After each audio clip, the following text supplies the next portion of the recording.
you all very much. Please be seated.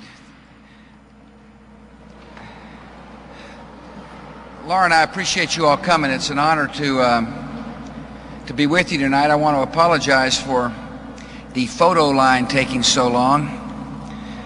I'm the person to blame. I talked too much. But thank you for coming. I appreciate so very much all the presidents who are here, and the prime ministers who are here, and the foreign ministers who are here, the ambassadors to the UN who are here. I want to thank my citizens from our country who are here. I appreciate John Negroponte, the ambassador to the United Nations.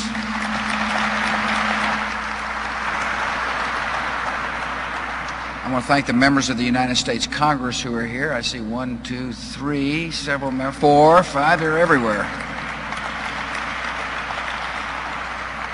These guys know a good free meal when they see one. I especially want to say a word of praise to Kofi Annan, who's the Secretary General of the United Nations, for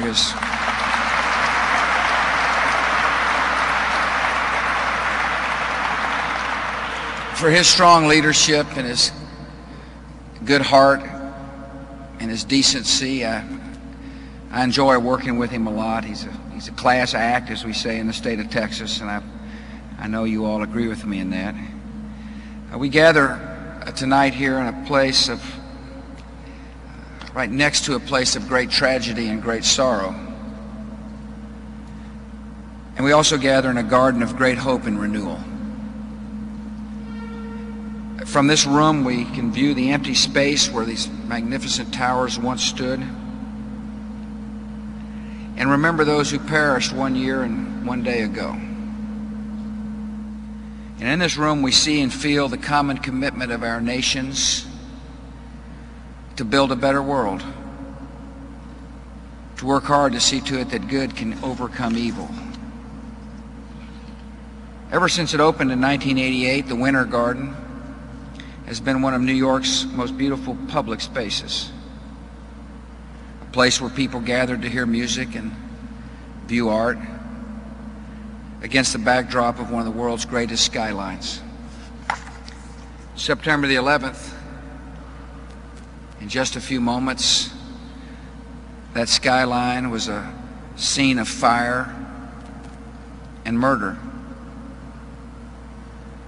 This atrium was filled with steel and glass, and history turned a page. Scores of nations lost citizens that day, and in the 366 days since, scores of nations have committed themselves to confronting and combating the threat of global terror. Our nations have employed the powers of law and enforcement, of diplomacy, military force, and financial controls to bring justice, not to seek revenge, but to bring justice and to prevent further attacks. Much has been accomplished, and it's important to remember much remains to be done.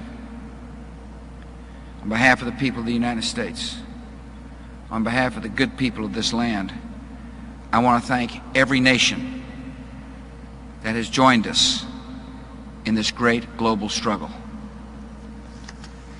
The terrible losses of September 11th are close to our thoughts tonight,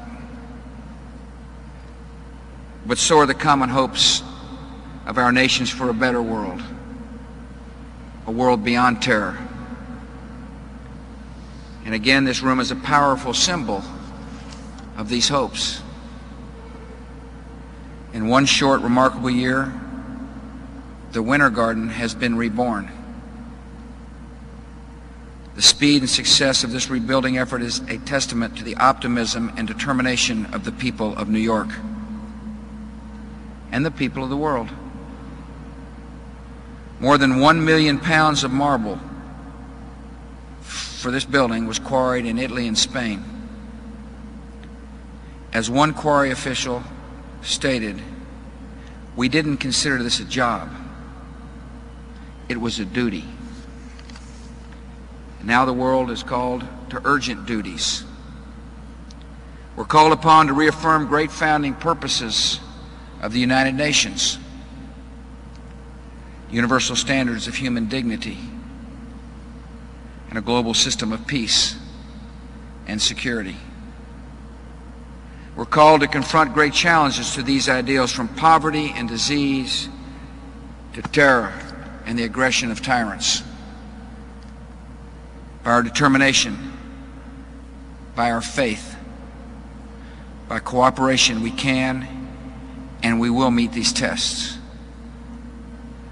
And by our efforts, we will lift the lives of people on every continent. Thank you all for coming tonight. May God bless your countries, and may God bring peace to the world.